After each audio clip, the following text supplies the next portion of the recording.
Olha, se o papo no seu clube do livro é sobre imortalidades do Eduardo Janetti, então essa nossa conversa aqui vai ser uma mão na roda. A gente vai mergulhar fundo nas ideias principais do livro, sabe, para entender essa busca da humanidade por driblar o fim. E o Gianetti já começa com uma pancada, né? Ele joga essa frase pra gente e pronto, a nossa vida inteira, esse breve momento, fica espremida entre duas eternidades, o antes e o depois. É o que ele chama de doloroso enigma da morte. E é justamente ter essa consciência, saber que a gente tem um fim, que muda tudo. A pergunta que fica é, o que essa consciência desperta na gente? Para a gente não se perder nesse assunto, que é super denso, vamos seguir o mapa do próprio livro. Primeiro, a gente vai entender esse enigma da finitude. Depois, vamos explorar as 4 imortalidades que ele propõe. Daí, a gente se pergunta, viver para sempre, vale a pena? E aí, viajamos além do tempo e espaço, para fechar com a ideia de que a busca é sagrada. Combinado? Então vamos lá. Primeira parte, o tal do enigma da finitude. Aqui a gente vai direto no ponto central que o Gianetti levanta. O que acontece quando um instinto básico, sabe, o de sobrevivência que todo bicho tem, se choca com uma coisa que só a gente tem, a consciência de que um dia tudo acaba. E aí que está o pulo do gato, segundo o Gianetti. Essa consciência da morte pega o nosso instinto de sobrevivência e transforma ele. Vira outra coisa. Vira um anseio de perenidade. De repente não basta mais só viver. A gente quer continuar existindo de algum jeito, sabe? Deixar uma marca, seja aqui ou em outro plano. É uma mudança de jogo total. E olha, essa angústia não é de hoje, viu? Longe disso. É talvez a história mais antiga que a gente se conta. Pensa só. Começa lá atrás, com a epopeia de Gilgamesh, o cara buscando a planta da juventude. Passa pelos filósofos gregos como Platão discutindo a alma imortal. E chega hoje em dia, com o transhumanismo querendo usar a tecnologia para basicamente vencer a morte. É a mesma busca, só que com outras ferramentas. Ok, então essa busca é antiga, é universal. Mas como ela funciona na prática? Bom, aqui o Gianetti nos dá um mapa bem claro, uma estrutura que eu acho genial. Ele diz que existem 4 grandes caminhos, 4 imortalidades, que resumem todas as tentativas humanas de escapar do fim. E é aqui, gente, que está o coração do livro. Esses 4 caminhos. 1. Tentar esticar a vida ao máximo com a ciência. 2. Apostar numa vida depois da morte, como nas religiões. 3. Tentar viver para sempre na memória dos outros, através de um legado. E 4. Encontrar a eternidade em momentos mágicos, de êxtase. Segundo Gianetti, tudo que a gente faz para buscar a imortalidade se encaixa em uma dessas caixinhas. E o mais legal é que elas não se anulam. A gente pode percorrer vários desses caminhos ao mesmo tempo.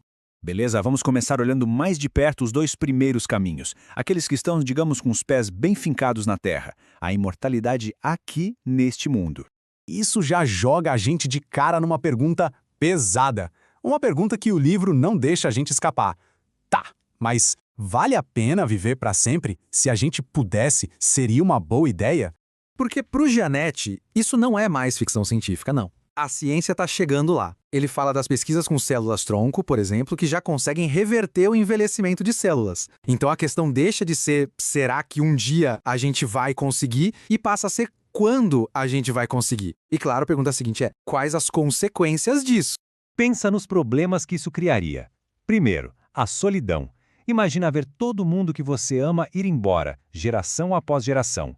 Segundo, a desigualdade. A gente teria basicamente 2 espécies humanas, os mortais e os eternos. E um mundo sem renovação, sem crianças, sem novas ideias chegando, seria um mundo estagnado. E no fim, o puro e simples cansaço de viver. Uma vida sem fim pode perder o sentido, né? Então, para fechar essa parte, a gente tem 2 estratégias terrenas.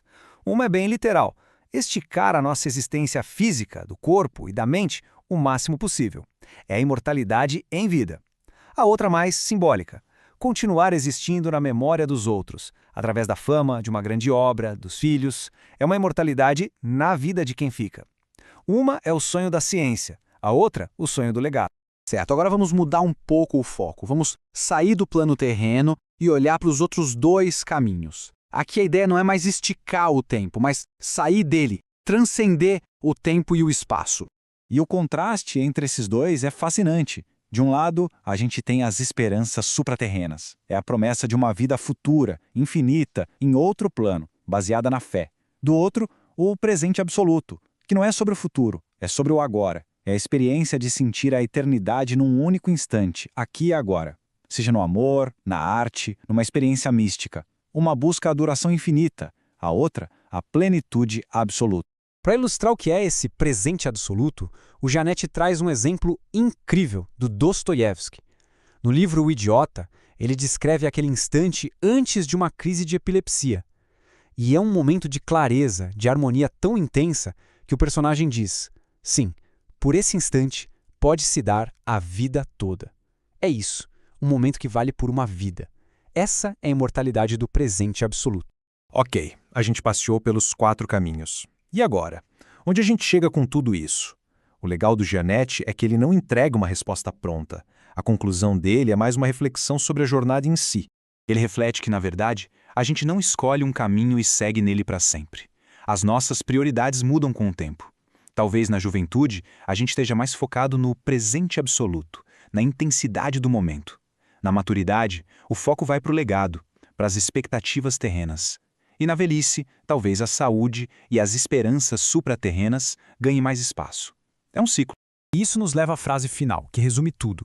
As respostas são profanas. A busca é sagrada. O ponto principal do Janete, no fim das contas, não é achar a resposta certa para a imortalidade. É entender que a própria busca, essa inquietação diante do fim, é o que dá sentido, o que dá peso para a nossa vida. E para fechar e levar o debate para o Clube do Livro, a pergunta que fica é: hoje, nesse momento da vida, qual desses 4 caminhos faz mais sentido para a gente? Gostou do resumo? Então dá o like e se inscreva no nosso canal para receber mais conteúdo como esse.